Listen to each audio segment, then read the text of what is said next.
Assalamualaikum warahmatullahi wabarakatuh. Innal hamdalillah wassalatu wassalamu ala Rasulillah wa ba'du. Terima kasih saya ucapkan kepada Ibu dosen, Ibu Dr. Setiarini, Sarjana Pendidikan Magister Pendidikan, kemudian kepada Ibu Rina Asih Handayani, Magister Pendidikan Islam. Izinkan saya menyampaikan, memaparkan modul ajar dengan model problem based learning untuk mata pelajaran Al-Quran Hadis fase B kelas 4 dengan tema hukum bacaan izhar dan ikhfa.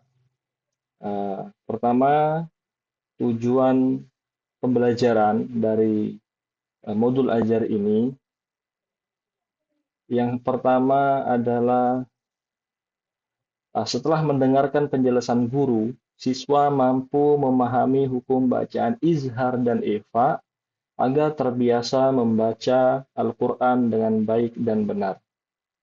Kemudian nomor 2, dengan model pembelajaran problem-based learning ini, siswa mampu menerapkan hukum bacaan izhar dan ikhfa agar terbiasa membaca Al-Quran dengan baik dan benar. Kemudian poin-poin berikutnya ada KKTP, yaitu satu mampu memahami definisi izhar dan ikhfa, kemudian mampu mengidentifikasi huruf-huruf izhar dan ikhfa, 3 mampu menerapkan hukum bacaan izhar dan ikhfa. Kemudian pertanyaan pemantik yang penting juga, satu nanti akan ditanyakan bagaimana perasaan siswa ketika membaca Al-Quran ataupun setelah membaca Al-Quran. Kemudian kedua, apakah anak-anak tersebut sudah menerapkan ilmu tajwid dalam membaca Al-Quran sehari-hari. Baru kemudian pertanyaan ketiga yang akan saya tanyakan adalah, pernahkah anak-anak tersebut mendengar istilah izhar dan ikhfa baik di sekolah maupun di luar sekolah, di rumah ataupun di tempat ngaji. Nah, untuk kegiatan pembelajaran dari MA ini, modul ajar ini, saya bagi menjadi kedua pertemuan atau di 4 JP.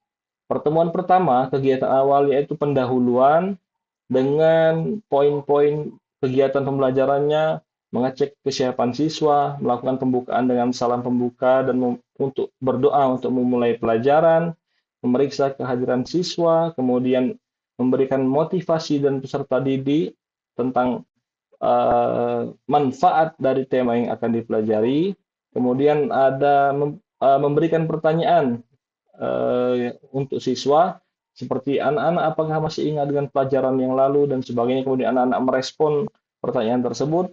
Kemudian keenam, melaksanakan pretest siklus 1 di mana ini akan mengukur kemampuan awal siswa terkait tema yang akan dipelajari.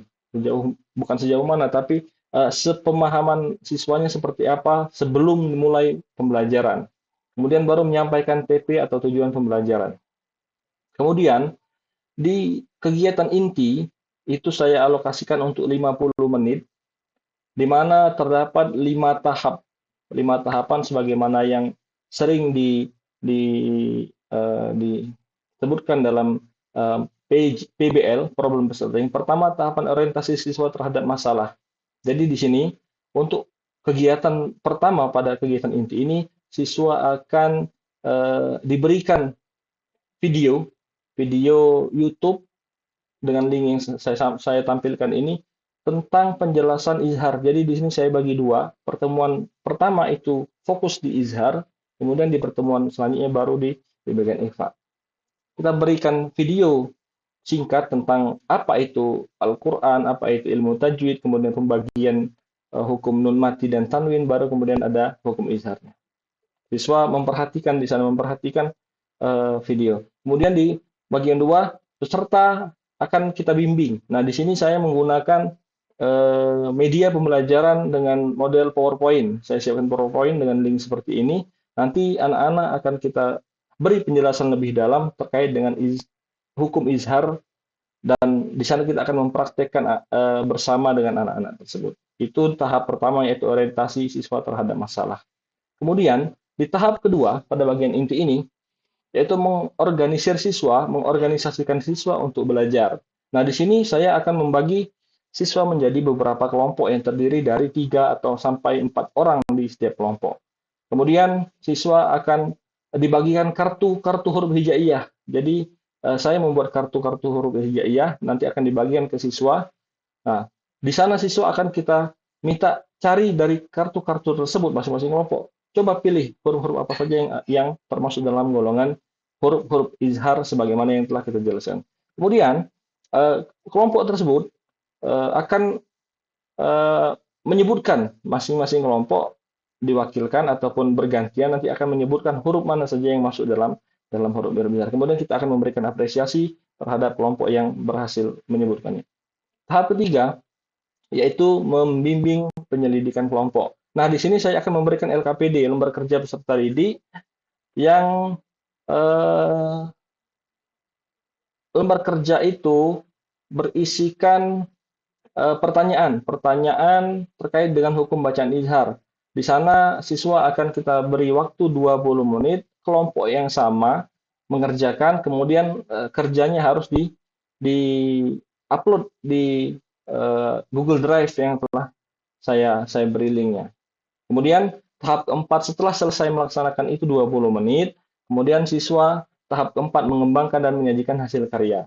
Nah, perwakilan kelompok diminta presentasi tugas tersebut di depan kelas, kemudian siswa dan kelompok lain menanggapi diskusi dan sebagainya, kemudian baru guru nanti akan mengapresiasi dan memberikan klarifikasi terhadap seluruh tugas yang dikerjakan siswa ataupun yang sudah dipresentasikan oleh masing-masing kelompok. Tahap terakhir yaitu menganalisis dan mengevaluasi pemecahan masalah. Nah, siswa diberi kesempatan bertanya setelah semua kelompok selesai. Siswa silakan bertanya, ada yang ingin dipertanyakan tentang terkait materi yang apa LKPD yang sudah kita kerjakan ataukah masih ada yang mengganjal, silakan. Kemudian kita bersama-sama menyimpulkan pemecahan masalah yang telah dilakukan.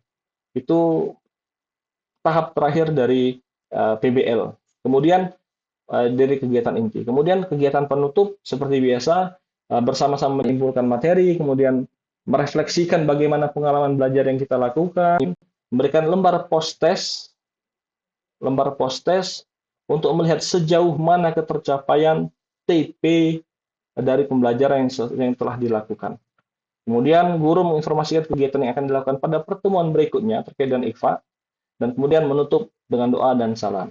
Nah, itu untuk pertemuan pertama. Kemudian pertemuan kedua juga sama dengan materi yang berbeda, materi IKFA, tapi langkah-langkahnya tetap sama. 10 menit itu untuk pendahuluan, 50 menit untuk kegiatan inti yang terbagi menjadi 5 tahap tadi, orientasi terhadap masalah, terus mengorganisasi siswa, kemudian membimbing penyelidikan kelompok, terus mengembangkan dan menyajikan hasil karya, kemudian terakhir menganalisis dan evaluasi pemecahan masalah. Di sini di poin penutup, di kegiatan penutup 10 menit terakhir, siswa bersama-sama menyimpulkan, kemudian siswa diberikan soal evaluasi sebanyak 3 soal yang terkait dengan dua materi minggu sebelumnya izhar, kemudian yang terbaru IFA. Kemudian siswa yang tidak mencapai KKTP, nilainya rendah, itu akan mengerjakan soal di buku dengan halaman 70, nomor 3 dan nomor 4, sedangkan yang setelah selesai, telah nilainya mencapai KKTP ataupun lebih, dia akan diberi soal nomor 5 untuk dikerjakan sebagai pengayaan materi di sana. Kemudian menyimak pesan dari guru, terus kemudian salam dan penutup. Jenis asesmen yang saya lakukan itu jenis penilaian sikap, penilaian pengetahuan dan keterampilan, teknik penilaiannya, instrumen penilaiannya ada di bawah. Pengayaan dan remedial itu sebagaimana yang saya sebutkan tadi di atas. Pengayaan bagi yang telah mencapai KKTP dan lebih, itu mengerjakan soal nomor 5, kemudian yang remedial itu yang belum mencapai KKTP, dia akan mengerjakan soal nomor 1 sampai 4 sebagai pengulangan materi untuk siswa. Mungkin cukup sekian pemaparan saya terkait dengan model ajar berbasis masalah problem based learning pada kali ini. Saya ucapkan terima kasih. Akhirul kalam. Assalamualaikum warahmatullahi wabarakatuh. Waalaikumsalam warahmatullahi wabarakatuh. Pak Hendri, tolong ditayangkan ulang kegiatan intinya, Pak Hendri.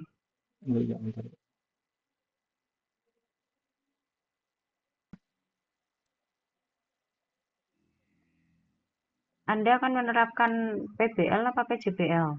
Akhirnya saya pilih PBL ini Bu, karena ternyata langkah kerja yang di MA PJBL saya itu campur aduk. Saya baru kemarin setelah kita revisi, wah ada masukan dari Bu Dilis itu step-stepnya itu PBL, kata Bu Dilis seperti itu. Oh iya, ternyata saya cermati lagi memang itu model PBL Ibu. Baik. Maka Dua, modul ajar yang Anda siapkan berapa? saya menyiapkan modul ajar dua, satunya itu TPACK saya ini saya upload di LMS. Terus judul penelitian Anda apa? Judul penelitian saya PTK itu peningkatan pembelajaran menggunakan media eh, card match apa ya, saya lupa, mohon maaf. Terus Eh, PBL-nya dipakai nggak? PBL-nya tetap dipakai Bu, jadi cuman penggunaan media. Jadi kalau beberapa waktu kita presentasi malam-malam itu banyak yang menggunakan model ajar, penerapan penerapan model ajar, penerapan pembelajaran. Nah, saya menggunakan ini efektivitas metode indeks card match dalam meningkatkan hasil belajar siswa. Jadi bagaimana penggunaan media kartu ini, kartu mencocokkan kartu ini ternyata memberikan dampak yang lumayan signifikan menurut saya dalam proses pembelajaran, terutama di ini Bu, ya, di elemen tajwid, karena ilmu tajwid. Yang lain Kalau saya media itu fungsinya memang untuk pelengkap, tapi perlu menggunakan pendekatan dalam upaya untuk meningkatkan KKTP-nya, Pak. mm, Proposal Anda, judulnya apa? Modul ajar Anda pakai pendekatan apa? modul ajar pakai pendekatan PBL Bu, berarti Maka penelitian Anda harus harus menggunakan pendekatan PBL. oke. Sehingga ada berapa modul ajar? Yang saya siapkan dua modul ajar itu. Satu, Satu model PBL, kemudian TPACK, karena sebagaimana yang saya pahami TPACK kan memang sudah diterapkan dengan menggunakan metode media, kemudian teknologi dan sebagainya. Untuk P5 PPRA, di sini saya akan mengambil tema bangunan jiwa dan raganya, kemudian topiknya kantin kejujuran. Nah, dimensinya itu beriman, bertakwa,